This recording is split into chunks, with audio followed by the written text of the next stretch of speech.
मेरे प्यारे देशवासियों, नमस्कार। आज जब मैं आपसे मन की बात कर रहा हूँ, तो मन में गहरी पीड़ा है। 22 अप्रैल को पहलगाम में हुई आतंकी वारदात ने देश के हर नागरिक को दुख पहुंचाया है।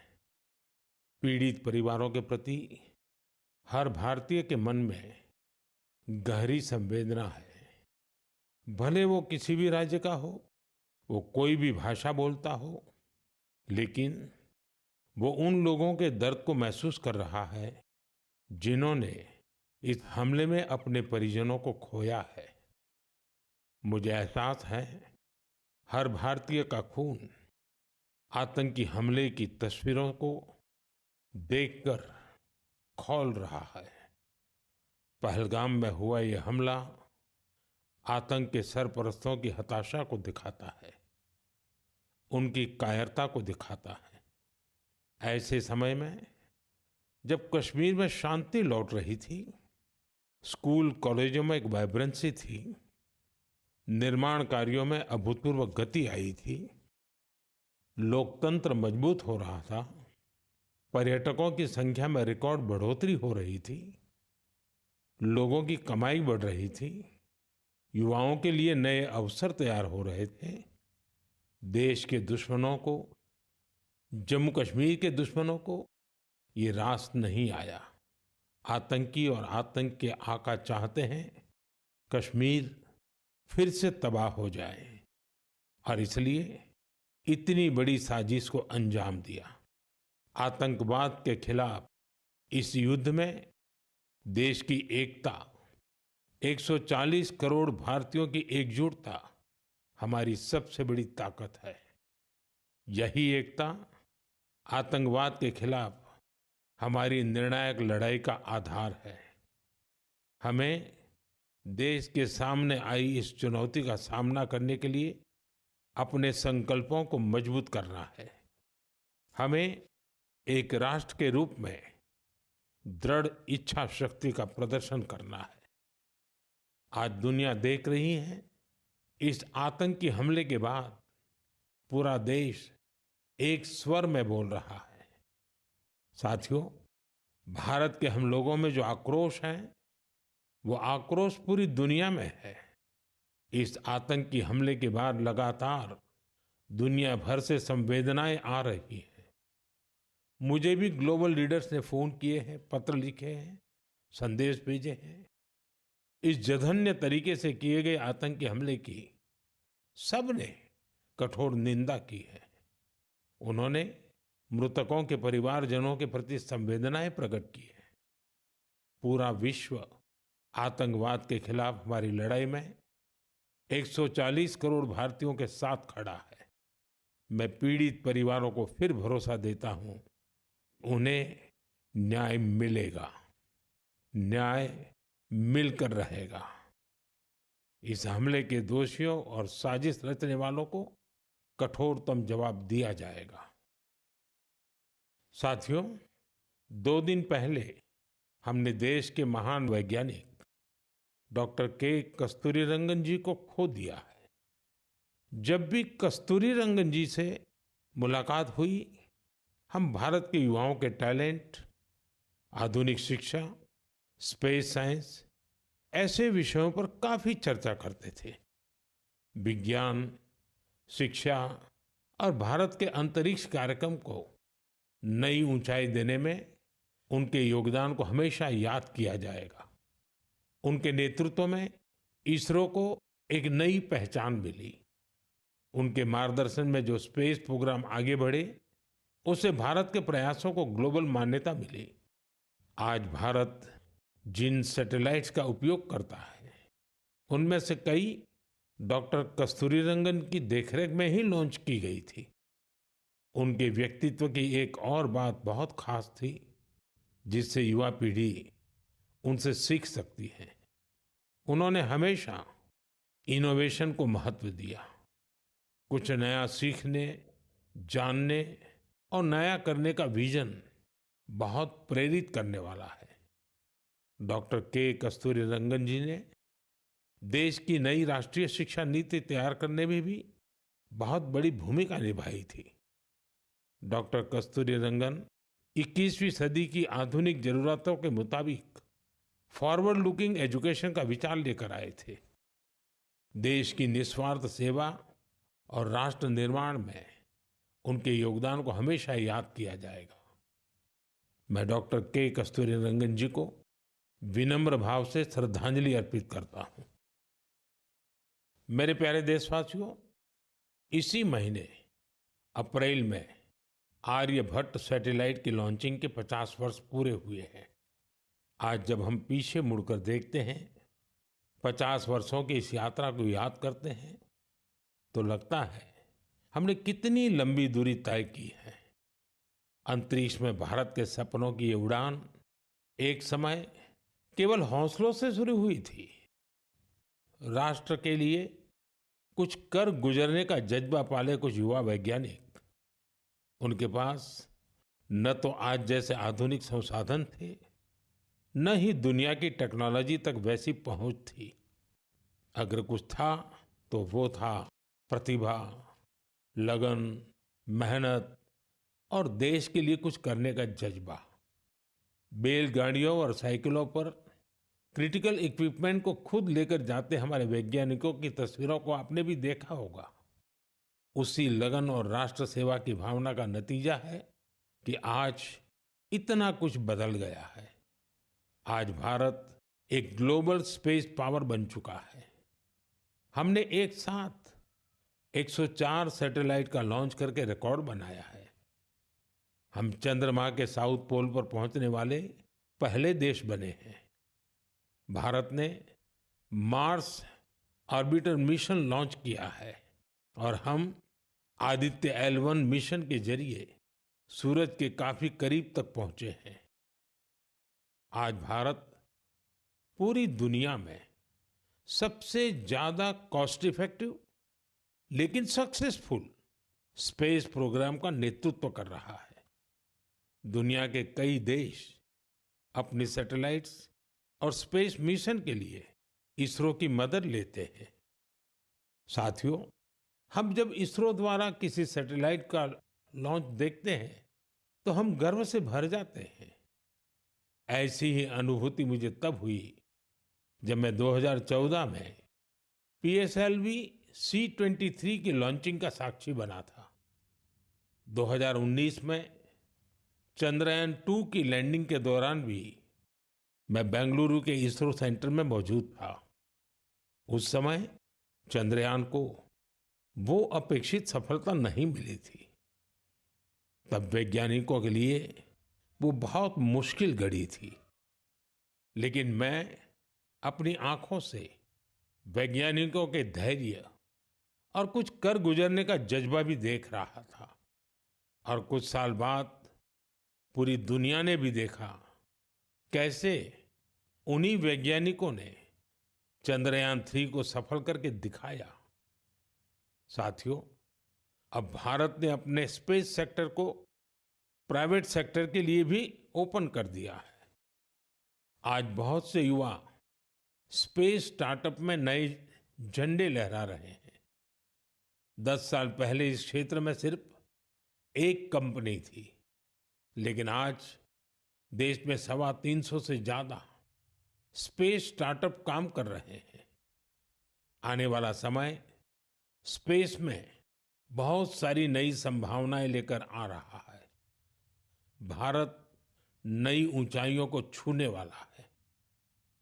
देश गगनयान, स्पेडेक्स और चंद्रयान-4 जैसे कई अहम मिशन की तैयारियों में जुटा है। हम वीनस ऑर्बिटर मिशन और मार्स लैंडर मिशन पर भी काम कर रहे हैं। हमारे स्पेस साइंटिस्ट अपने इनोवेशन से देशवासियों को नए गर्व से भरने वाले हैं। साथियों, पिछले महीने म्यांमार में आए भूकंप की खौफनाक तस्वीरें आपने जरूर देखी होगी। भूकंप से वहां बहुत बड़ी तबाही आई। मलबे में फंसे लोगों के लिए एक एक सांस, एक एक पल कीमती था। इसलिए भारत ने म्यांमार के हमारे भाई बहनों के लिए तुरंत ऑपरेशन ब्रह्मा शुरू किया। एयरफोर्स के एयरक्राफ्ट से लेकर नेवी के शिप्स तक म्यांमार की मदद के लिए रवाना हो गए। वहां भारतीय टीम ने एक फील्ड हॉस्पिटल तैयार किया। इंजीनियरों की एक टीम ने अहम इमारतों और इंफ्रास्ट्रक्चर्स को हुए नुकसान का आकलन करने में मदद की। भारतीय टीम ने वहां कंबल, टेंट, स्लीपिंग बैग, दवाइयां, खाने पीने के सामान के साथ ही और भी बहुत सारी चीजों की सप्लाई की। इस दौरान भारतीय टीम को वहां के लोगों से बहुत सारी तारीफ भी मिली। साथियों, इस संकट में साहस, धैर्य और सूझबूझ के कई दिल छू जाने वाले उदाहरण सामने आए। भारत की टीम ने 70 वर्ष से ज्यादा उम्र की एक बुजुर्ग महिला को बचाया, जो मलबे में 18 घंटों से दबी हुई थी। जो लोग अभी टीवी पर मन की बात देख रहे हैं, उन्हें उस बुजुर्ग महिला का चेहरा भी दिख रहा होगा। भारत से गई टीम ने उनके ऑक्सीजन लेवल को स्टेबल करने से लेकर फ्रैक्चर के ट्रीटमेंट तक इलाज की हर सुविधा उपलब्ध कराई। जब इस बुजुर्ग महिला को अस्पताल से छुट्टी मिली तो उन्होंने हमारी टीम का बहुत आभार जताया। वो बोली कि भारतीय बचाव दल की वजह से उन्हें नया जीवन मिला है। बहुत से लोगों ने हमारी टीम को बताया कि उनकी वजह से वो अपने दोस्तों और रिश्तेदारों को ढूंढ पाए। साथियों, भूकंप के बाद म्यांमार में मांडले की एक मॉनेस्ट्री में भी कई लोगों के फंसे होने की आशंका थी। हमारे साथियों ने यहाँ भी राहत और बचाव अभियान चलाया। इसकी वजह से उन्हें बौद्ध भिक्षुओं का ढेर सारा आशीर्वाद मिला। हमें ऑपरेशन ब्रह्मा में हिस्सा लेने वाले सभी लोगों पर बहुत गर्व है।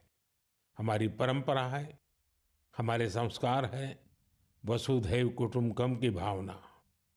पूरी दुनिया एक परिवार है। संकट के समय विश्व मित्र के रूप में भारत की तत्परता और मानवता के लिए भारत की प्रतिबद्धता हमारी पहचान बन रही है। साथियों, मुझे अफ्रीका के इथियोपिया में प्रवासी भारतीयों के एक अभिनव प्रयास का पता चला है। इथियोपिया में रहने वाले भारतीयों ने ऐसे बच्चों को इलाज के लिए भारत भेजने की पहल की है जो जन्म से ही हृदय की बीमारी से पीड़ित हैं।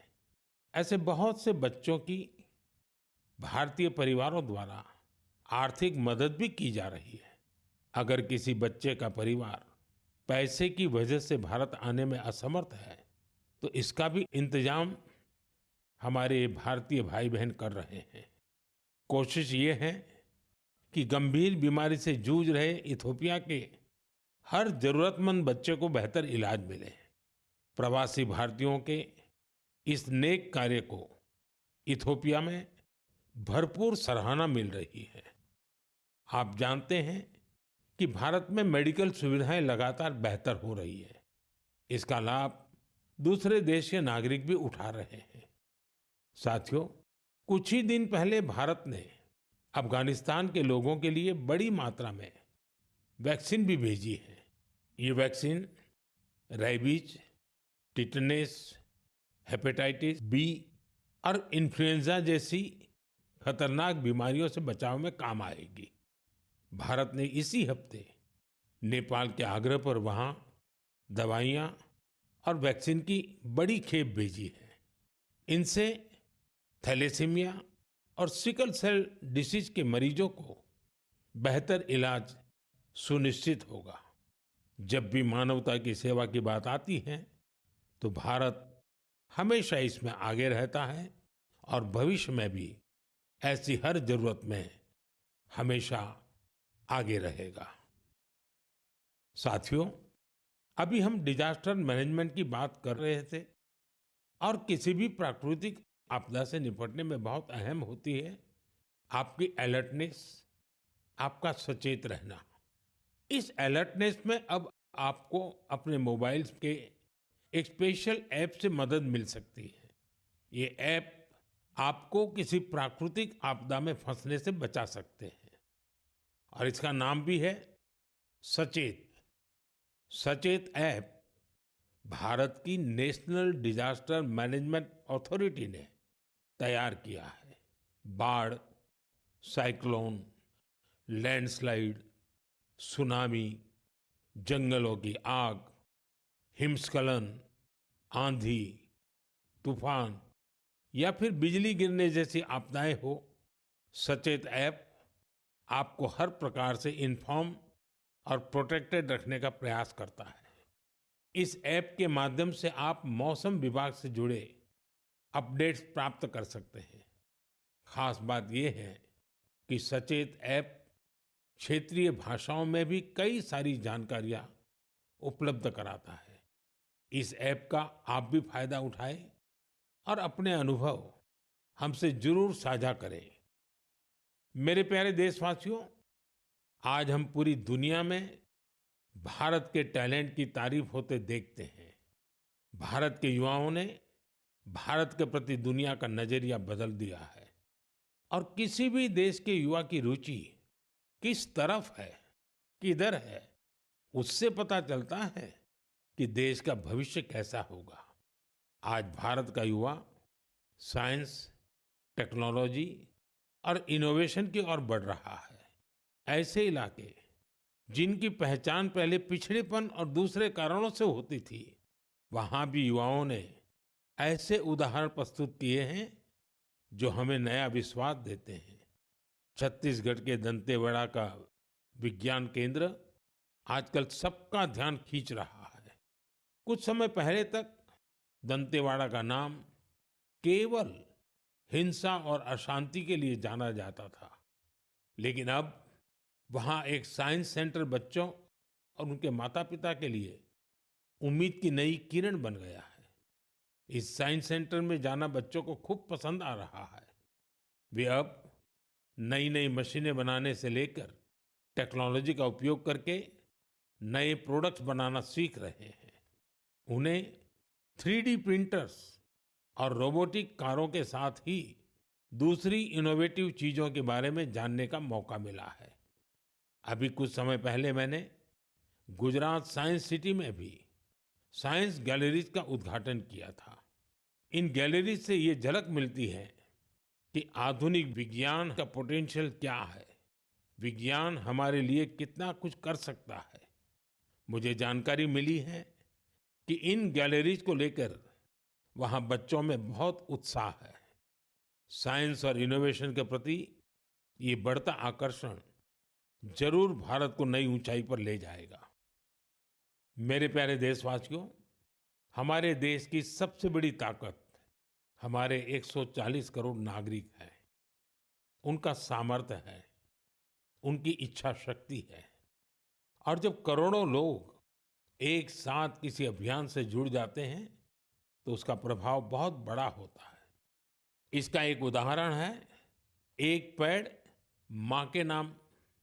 ये अभियान उस मां के नाम है जिसने हमें जन्म दिया, और ये उस धरती मां के लिए भी है जो हमें अपनी गोद में धारण किए रहती है। साथियों, 5 जून को विश्व पर्यावरण दिवस पर इस अभियान के 1 साल पूरे हो रहे हैं।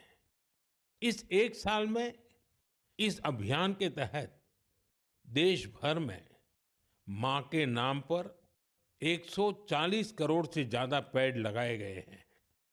भारत की इस पहल को देखते हुए देश के बाहर भी लोगों ने अपनी मां के नाम पर पेड़ लगाए हैं। आप भी इस अभियान का हिस्सा बने ताकि 1 साल पूरा होने पर अपनी भागीदारी पर आप गर्व कर सकें। साथियों, पेड़ों से शीतलता मिलती है, पेड़ों की छांव में गर्मी से राहत मिलती है, ये हम सब जानते हैं। लेकिन बीते दिनों मैंने इसी से जुड़ी एक और ऐसी खबर देखी जिसने मेरा ध्यान खींचा। गुजरात के अहमदाबाद शहर में पिछले कुछ वर्षों में 70 लाख से ज्यादा पेड़ लगाए गए हैं। इन पेड़ों ने अहमदाबाद में ग्रीन एरिया काफी बढ़ा दिया है। इसके साथ साथ साबरमती नदी पर रिवरफ्रंट बनने से और कांकरिया झील जैसे कुछ झीलों के पुनर्निर्माण से यहाँ वाटर बॉडीज की संख्या भी बढ़ गई है। अब न्यूज़ रिपोर्ट्स कहती हैं कि बीते कुछ वर्षों में अहमदाबाद ग्लोबल वार्मिंग से लड़ाई लड़ने वाला प्रमुख शहरों में से एक हो गया है। इस बदलाव को, वातावरण में आई शीतलता को वहाँ के लोग भी महसूस कर रहे हैं। अहमदाबाद में लगे पेड़ वहाँ नई खुशहाली लाने की वजह बन रहे हैं। मेरा आप सबसे फिर आग्रह है कि धरती की सेहत ठीक रखने के लिए, क्लाइमेट चेंज की चुनौतियों से निपटने के लिए और अपने बच्चों का भविष्य सुरक्षित करने के लिए पेड़ जरूर लगाएं। एक पेड़ मां के नाम। साथियों, एक बड़ी पुरानी कहावत है, जहां चाह वहां राह। जब हम कुछ नया करने की ठान लेते हैं तो मंजिल भी जरूर मिलती है।